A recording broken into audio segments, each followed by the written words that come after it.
Hello everyone. So I wanted to talk to you about words, please, English. I want to talk to you about Portuguese literature and Portuguese authors and all of that. I am, like you guys know so far, that I'm Portuguese and I live in Portugal. Not Brazilian or one of them. Portugal.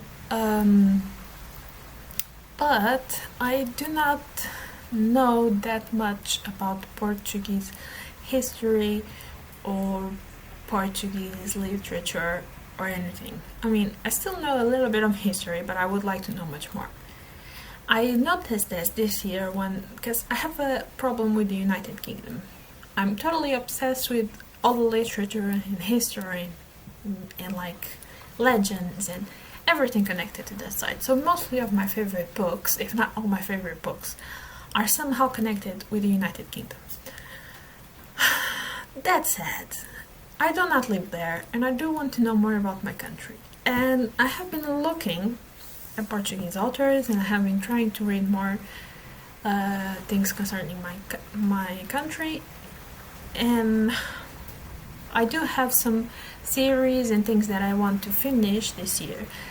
So November and December I already know what I'm going to be reading there in that time. The only books that I don't know exactly what I'm going to be reading are the open library books, but I'm not going to get Portuguese books from there. So next year I'm going to start going through more Portuguese books and more Portuguese history. The ideal for me would be read 2 Portuguese authors, a book from each, and 2 books about 1 to 2 books, depending on the length of it, about Portugal history every month. But this is when I want your help. I'm not your help, I want your suggestions. I mean, you guys probably don't know much about Portugal or Portugal history or anything if you guys aren't from here. And I'm not sure how we are portrayed on other countries, if you guys have any books from us or not. But if any of you have any Portuguese author that you would like me to talk about and like to kind of guide you through their books, or if you guys had like a period of history that you guys wanted me to talk about or to study and then talk about, of course, in a video, I wanted you to leave your suggestions. I only have 3 things that at the moment I will not be reading about. First one, I won't be reading any Saramago book. Not now and probably not ever. Not now, but this may change in the future. I will not be reading books that concern the history of I'm sorry if you guys hearing the rain, but it's depression that is passing and it's raining cats and dogs out there. I will not be reading books that concern the period of the dictatorship that we've been through on the 20th century, because I have very unpopular opinions about that period, and yeah, I don't want to go through that thing now. I need to go through other periods of history first. And I will not read things concerned with the colonies, especially on the 20th, I think it was on the 20th century, mostly, because it was, if I am not mistaken, on the 20th century we had lots of wars in the colonies, and we lost a lot of colonies. There were negotiations to give the liberty to the colonies, and that topic sincerely doesn't bring me joy at the moment. it's not that I like. It's not the things that I really want to read at the moment. Later, when I know more about previous periods of history, I will eventually get to that part. So, if you guys have anything that you like me to talk about, that it's not from there, just to elaborate on Saramago, because, like I used to say, we Portuguese people have earned 2 Nobel Prizes. First one we won it with Egas Muniz because we invented lobotomy. So we were like, yeah, let's just completely obliterate the frontal lobe of the brain with the ice picker, and let's give that person a Nobel Prize. And second, let's give a Nobel Prize to someone that completely butchers the Portuguese language. Now, if you like Saramago's writing, more power to you. I cannot. It doesn't. I just cannot. We had to read one of his books. I don't exactly know what the title of it is in English. I think it's the Memorial of the Nunnery or the Monastery. It's one about the flying machine and the monastery or nunnery. I don't remember. But we had to read that one. Read that one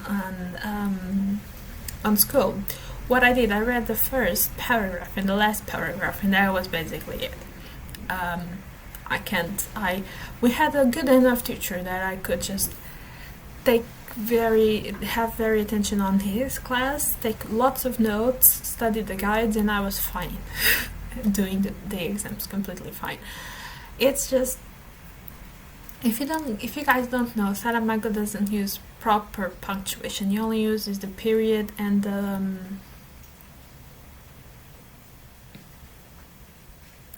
period.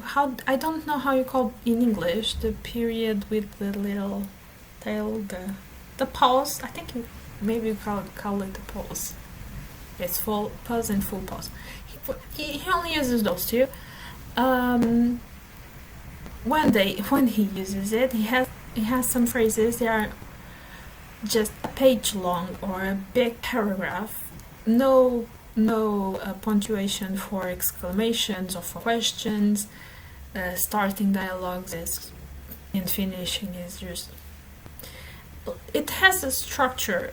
He actually has a structure for himself, but I do not think that you deserve a Nobel Prize to write a book on a language if you are murdering that language.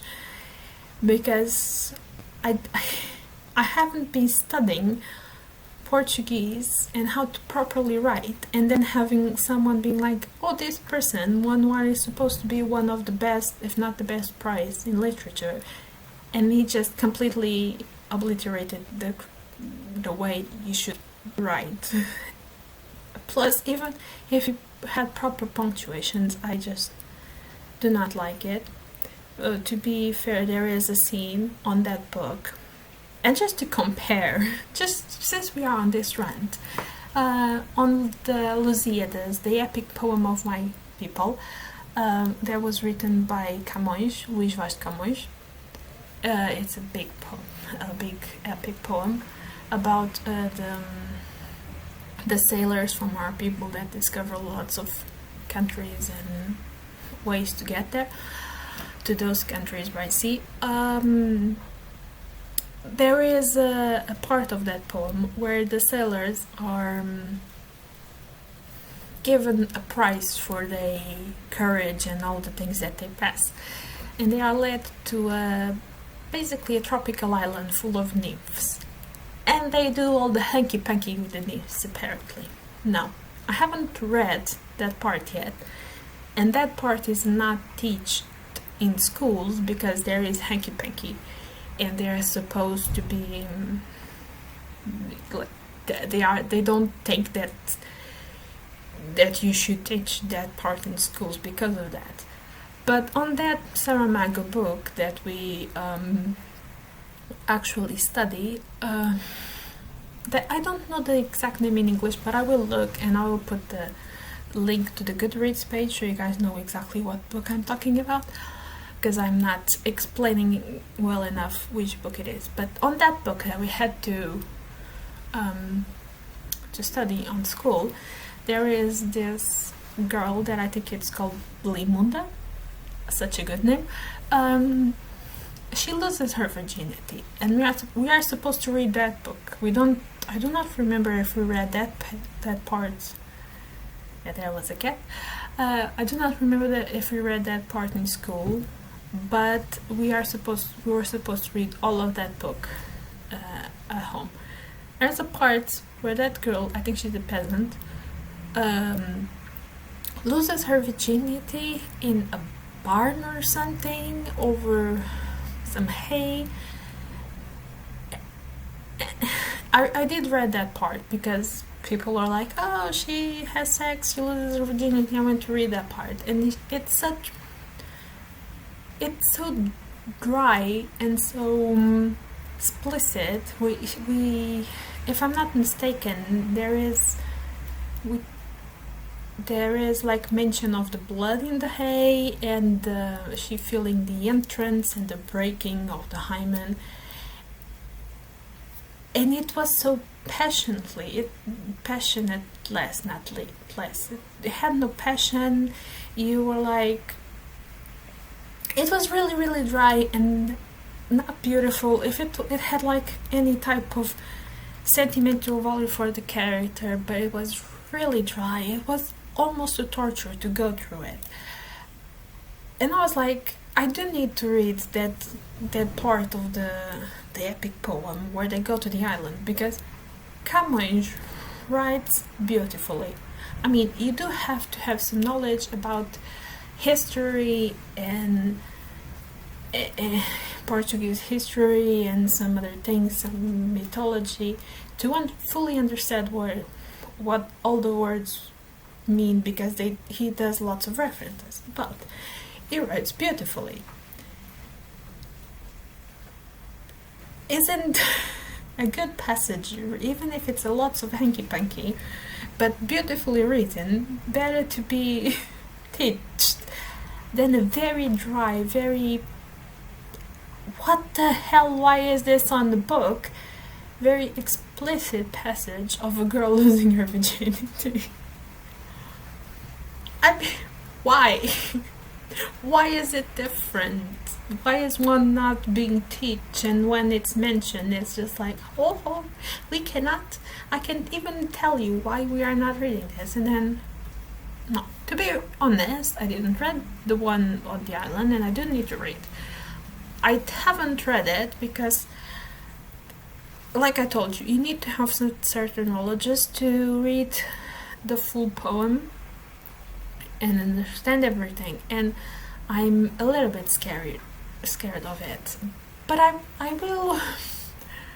will try eventually. It is my goal to read all of that poem and understand it on its entirety, but I do need to get more of my knowledge of Portuguese history and like lands in Africa that are sometimes mentioned by name, and you are supposed to know that he's mentioned that because there was a battle that somehow is similar to what's happening on that passage that he's talking.